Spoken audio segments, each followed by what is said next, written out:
Hey, just a reminder before we get into the video, I have a fan comic, a He-Man Masters of the Universe fan comic. I've got 6 volumes, 6 graphic novels. These are 1, 2, and 3.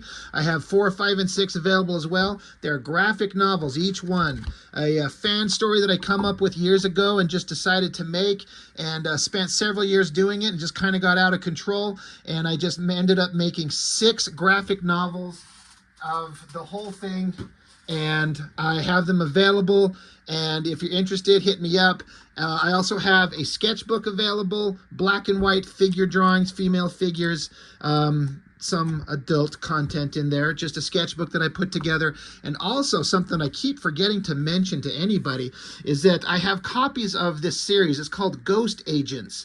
This is a series, you can Google them and find out who and what they are, but they had me contribute to one of their books, this book, and I did a 6-page, 8-page story. I can't remember what it was. Inside here, it's a beautiful newsprint. I've never thought I'd ever have the opportunity to see my work printed on beautiful newsprint. So there's this short story that I drew, written by our writer Rocco Jerome. This is in here along with several other short stories. It's some pretty incredible stuff, and I have about 5 or 6 copies of these left. I was given a pile of these to be able to sell to people. There's also a backup story of the Metropolis series, if you remember from the movies. Some really incredible artwork in this thing by a lot of other talented people doing a lot of fantastic stuff. These are pretty shockingly interesting, and I have to say that this art reprinted on newsprint looks fabulous, and I was lucky enough to have the opportunity to be part of it. So I still have a few copies of this thing left. So if you're interested in any of these, message me on Instagram, on Facebook, anything, and hit me up, and we'll see about getting you a copy of these things. So that is all I've got for now, so on to the video. Hey, thanks for joining me. We're going to keep looking at the Tex issues of Wolverine. I've said this before. I thought that I did, but I don't have all of them. I've looked at issue 61. I don't have 62. I looked at 63. I don't have 64 or 65, so we're just jumping to 66. And the art by Tex is always going to be worth the price of admission no matter what. But good Lord, reading this issue... Well, all right, I said reading. I didn't read this thing. I was flipping through it, trying to piece together what the hell was going on. As seems to happen a lot of X-Men or X-Men adjacent comics, is we get into their heads, and we're seeing weird imagery based on lost memories and confused identities, and I don't know what the hell is going on in this thing. I didn't want to read it and try and figure it out. A better YouTube reviewer would probably just go do a Google search and look and tell you what's going on. I don't really know. It's just, again, getting into the history and the mind of Wolverine and his locked up memories and the confusing past and false memories. It's just insane. So I'm like, you know what? I don't care about the story. I just want to look at the art. Tex has such an interesting way of drawing. He does things that you wouldn't think would work as an artist, but he's got that natural kind of weird it factor that just makes it work. It's so crazy. So, yeah, Wolverine, he's out. I mean, just his, Tex, look at the perspective on this sign and the time. Like, it would take a little bit of time to draw this goddamn thing in perspective and do all the, it's like a fluorescent light or something like that with the words spelling out something like that. Would take some time to do. What a pain in the ass, but he did it. There's a lot of imagery where Wolverine, again, he's in his head, and we're seeing a lot of like famous figures. Like there's a reference to Star Trek there. I forget the name of this actor or the show he was on, but I know it. Is it Archie Bunker? I think something like that. I never watched. It was before my time. But a lot of imagery of pop culture stuff that's going on. Like this guy's watching I Love Lucy. There's a stained glass window of the original Star Trek series, which that would be kind of awesome to see, a stained glass window with that on there. That's interesting. But and so all this is going on, and then I guess the story's jumping back and forth with the X-Men. You got Professor X, Jean Grey, Cyclops, Jubilee, Colossus, trying to follow up with Wolverine. keep him grounded, find him, you know, while Wolverine's lost in his head or something. I don't really know what's going on. And like I said, I wasn't trying to figure out. This guy looks like I should know who that is too. This goofy ass face. There's some weird shit going on. Wolverine's playing a freaking game. I'm just looking at this. Abandon hope, all ye who enter here. I don't know. What a weird... It's just some weird imagery, but I just kind of was flipping through it to find the awesome artwork. He draws a weird Wolverine, meaning that he draws him to be this giant hulking figure when Wolverine's just supposed to be tiny, but for some reason Tex gets away with it. I love... One of the things I like most about Tex is his close-ups of faces, the heavy shadowing, the line work on it. He can get a lot of interesting emotion and expressions out of his stuff. I really like this arm and the claws coming up. This burning face, this side view with the edge lighting and then the fire. These girls laughing at him. Like I've said before, that Tex's artwork is one of those things that just feels like it should fit in a horror comic at all times. And this is like a perfect example. Like these girls look like some kind of soulless monsters from hell in a way. Yeah, he's just got this... Tex just has this dark gothic horror vibe to his work. And that's where it looks the best. I don't know why Wolverine's playing video games. But there's this element here where I guess they're jumping back in time. And there's an explanation where Wolverine asks Professor X for help. He's actually, like, you look at this emotion, like Wolverine's sad.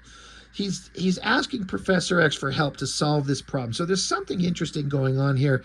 That shot, that drawing of that face is incredible. You know, where Tex gets the reference for this from, because I'm just imagining, I'm guessing, I could be wrong, that he doesn't pull this drawing out of his, just out of his head. The lighting and the expression is too good. And I'm not trying to take anything away from Tex, because you can find reference and then it just should be just a guidepost to kind of help you get the basic idea of what you're trying to get in your art. But then you take and you go nuts with it and get really expressive with it to make the art be what it needs to be for the storytelling of the story that you're telling. But I just can't get over that face and how well it's drawn. I even love the coloring on it. Some crazy, interesting color choices. It's fantastic. That's interesting. This shot of Wolverine walking, and then this shot of him in his like Wolverine, you know, superhero outfit. All these lines are just so quickly dashed off. Like it's just like, I'm guessing it's a brush and just dip it and just kind of just not really making sharp, precise lines. It's just kind of quickly thrown on there. And not a lot of artists could draw that way and have such a random ink line and get away with it the way that he does. But it works, especially when he has such a solid understanding of lighting and anatomy. Tex has just got something that just, it's so hard to define. It's so unique to him. Again, horror art, like look at this creepy imagery going on there. Another great face shot there, great shot there. All of this stuff is just so fantastic and weird. But again, that lighting, the inking, how does he do it? Love this shot of Wolverine there. That's kind of weird. There's some interesting zip tones applied to Professor X there. This shot of Wolverine standing up. I mean, how many times have we seen a shot like that? But Tex gives it an intensity that some other people, some other artists just don't get. I mean, look at that screamy face, the lighting. Like, it's obviously, to me, to my mind, like there's reference to the light source. Like, this is an understanding of lighting and muscular anatomy. And it's just something that is, it's based in a reality that looks very understandable and believable, but then pushed into this weird, creepy, gothic, angry, animalistic vibe that's going on here. It's something so interesting about that shot. But again, that shot of Wolverine screaming, arms kind of hunkered over, claws out, he's screaming, he's angry, he's pissed. It's wild. It's so crazy looking. The lighting on the faces there. Look at this shot, this overhead shot of this building, this these wooden planks on the ground, but then there's this shot of Wolverine just kind of folded into the artwork there. Great shot, great lighting. How does he do it?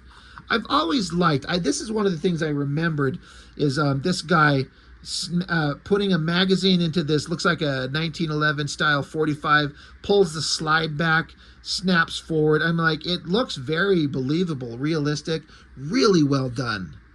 And then the little like squiggly lines to give it the motion, to feel like it's moving. It's not just a static shot. Really interesting. And then this was a weird thing. I flipped the page. I'm like, ooh, hot girl in a shower. Hell yeah, who's this? I'm like, oh, it's Jubilee. Oh, which, you know, Jubilee's cute, but she's supposed to be a kid. So I'm like, all right, awkward. Text doesn't exactly draw her to look like a child.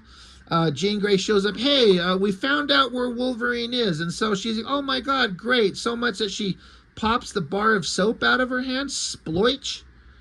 What the fuck is this? This is so weird. It's so oddball. And then Jean just pops her head into the fucking shower to look at underage Jubilee getting all soaped up. Like, it's so odd. I mean, it's weird. But whatever, right? Heck of a detailed shot of some trains. Again, this shot of Wolverine. The lighting on his face, there's zipatones applied all over the place, and then it's kind of removed to give some highlights under his lip, his nose, his eyebrows, his ears. Really fascinating how well done that is. And then again, more great face shots. All these lighting shots. It's just so fascinating to me. More zipatone patterns on there to give it kind of a mid-range tone. You've got black, you've got solid white, and you've got a mid-tone with the zips on there. Even this shot with the sketchy line work and the uplighting. I don't know why there's a bus full of Elvis and Fidel Castro and looks like JFK and, I don't know, a goat or something. Again, they're in his head, they're in his mind. And these stories where they get into a character's mind, looking at the weird imagery and like trying to understand deep-rooted psychological issues and symbolic, like this shit just... It gets old kind of fast, but this artwork by Tex, that looks awesome. Again, I know I'm just repeating myself, but more of these great shots of his face. That almost looks like, am I seeing a Clint Eastwood right there? I'm not the only one who sees that, right? I bet you if I went looking, I mean, I see Clint Eastwood. That looks awesome. Wolverine gets machine gunned down, so there's his theoretically dead body, and these guys that shot him down are basically undressing his ass.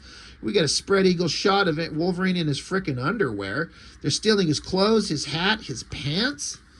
And I guess they go digging through his bag and like, oh, there's just some funny underwear in there. So they just drop it and leave his Wolverine outfit on his, they think he's dead. We know better.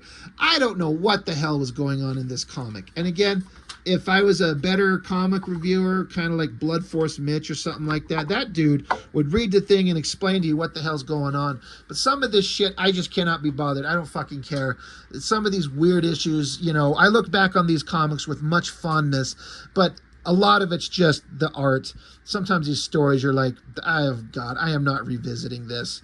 This is dumb. I can't do it. But artistically, Tex is always going to just have something interesting to look at. And for that reason, that's why I'm going to look through them. I've got the next one. I think I've got 67. And that's the last one by Tex that I have. So we'll get to that here in shortly. But I know this is a terrible, it's not really a review. It's just a flip through to ogle the artwork and just go, holy shit, Tex can draw. And he can draw the greatest faces and emotions and things like that in a horror setting. That's his strength and it's awesome. But yeah, I don't know what the hell's going on in the story and I don't fucking care. So that's all I've got on this one. Thanks for watching. I appreciate it. I'll see you next time.